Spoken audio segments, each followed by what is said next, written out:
Good morning all. So today we'll discuss the topic force on a moving point charge.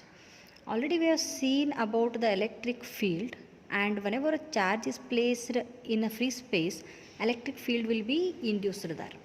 So now we'll see the difference between a static charge and a moving charge. So force on a moving point charge.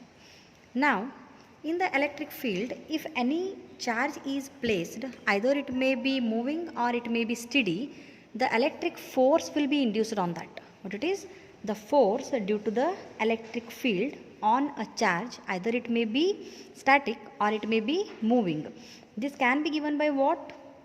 Charge into electric field intensity, where Q is what? The charge that you are going to place, either it may be moving in or it may be steady. Then capital E will be the electric field intensity. Right. So this is your first equation. In the electric field, if I am going to place any charge either in a steady state or in a moving state, then some force will be exerted on that charge. That force is given by electric force, Fe, is given by Q into E, where Q is the charge and E is the electric field intensity. Then now, if the same charge is placed in the magnetic field, the magnetic field will not exert any force on the charge if it is steady. The charge is placed just in the magnetic field, then no force will be induced on that charge. Yes. So if the charge is moving, then only the magnetic field will induce some force on that. That is called as what? Magnetic force. The magnetic force will be induced by the magnetic field whenever the charge in the magnetic field is moving. If it is steady, no force will be exerted by the magnetic field on the charge, right? So that force can be given by, if the charge Q, I am saying that if the charge Q I am going to place in the magnetic field, if it is not moving, then no force will be exerted on that. If it is moving, then the force will be given as Fm. If the charge is moving, say, it will be having some velocity. So it is given by small v, right? Then it is placed where? In a steady magnetic field. So Fm can be given by what? Charge into velocity cross B. What is this B? This is B is the magnetic field. Okay.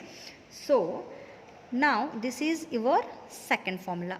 Now you will be knowing the difference between the charge placed in the electric field and a charge placed in the magnetic field. Okay. Then this diagram shows that whenever a charge is placed in the magnetic field, it should move with some velocity v in the steady magnetic field B, right? Then this force what is induced on the charge will be moving in a perpendicular direction to the plane that is containing V and B. Yes, it is. The force that is induced on the charge will be perpendicular to V and B. This Fm is perpendicular to what? V and B. Right? Now see the difference. The first equation states that in this first equation, whatever we are writing can be explained as the electric force is independent of the velocity v, right, and the direction in which the charge is moving. Means Fe is independent of what? V and the direction in which Q is moving, right? It is. But Fm is what? Fm depends upon V and the direction in which the charge Q is moving, right? So Fm is proportional to V and B, right? No, Fm will be depending upon what? Velocity and B, and again what? The sign of angle between V and B. What is the angle between V and B then? Theta is the angle between V and B.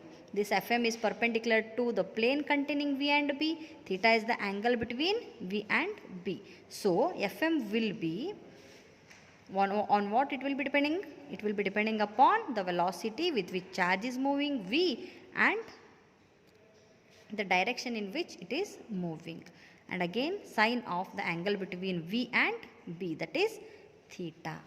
Right. Now comes the Lorentz equation, that is Lorentz, Lorentz force equation. This Lorentz force equation states that whenever we are considering the forces individually, they will be acting without any connection between them, right? Means two or more forces if we are going to consider, then they will be independently acting, right? But the total force effect will be equal to what? The sum of all the forces, right? It is Newton already stated that whenever we are considering two or more forces, those forces will be acting individually, independent of each other, right? But the total effect of the force, the resultant force will be equal to the sum of all the forces, right? So this can be given by what? Capital F will be equal to addition of all the forces, Fe plus Fm. This can be given by Q into bracket E plus V cross B. This is in terms of Newton, right? No, force is in terms of Newtons. So this is what the Lorentz force equation is. How to give? The total force will be equal to the sum of all the individual forces. If we are going to consider two or more forces, those forces will be acting individually, independent of each other, but the total effect will be addition of all the forces. So F will be equal to Fe plus Fm, right? It is. This is called as Lorentz force equation, right? Then in order to summarize the whole thing, right, the force on a moving point charge, in order to summarize this one, what we'll be saying? First point, if the charge is placed in the electric field, either it may be steady or moving.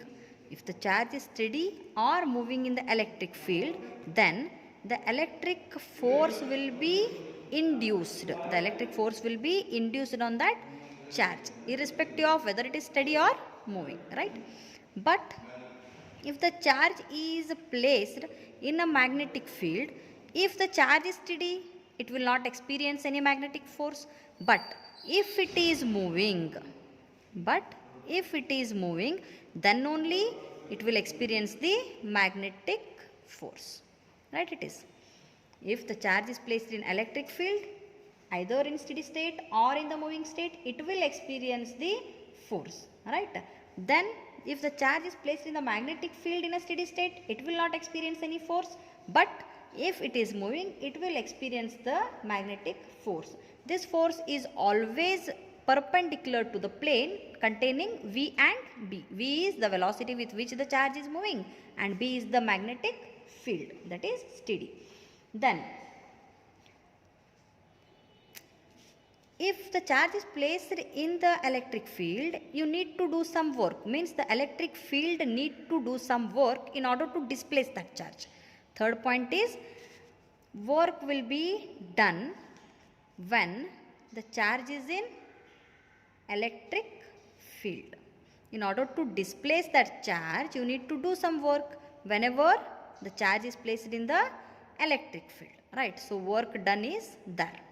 But if the charge is placed in the magnetic field, no work will be done there. Work done is not there, right? The magnetic field will be not responsible in order to move the charge. A charge is already moving there, so displacement, in order to do the displacement of the charge, work is required in case of electric field, but in case of magnetic field, no work is done. So these 3 points will be concluding the force on a moving point charge, right? You need to remember all the points like force due to electric field, force due to magnetic field, and how the force will be acting. It will be acting perpendicular to the plane containing V and B. Then the Lorentz force equation, Newton states that if the two forces or more forces are there, they will be acting individually independent of each other, but the total effect of the force will be equal to the sum of all the forces. So capital F can be given by the addition of these two. It will be simplified. Now if the charge is placed in the electric field, what happens? If the charge is placed in the magnetic field, then what happens? Right? Is it clear? If you are having any doubt, again in the next class we'll discuss.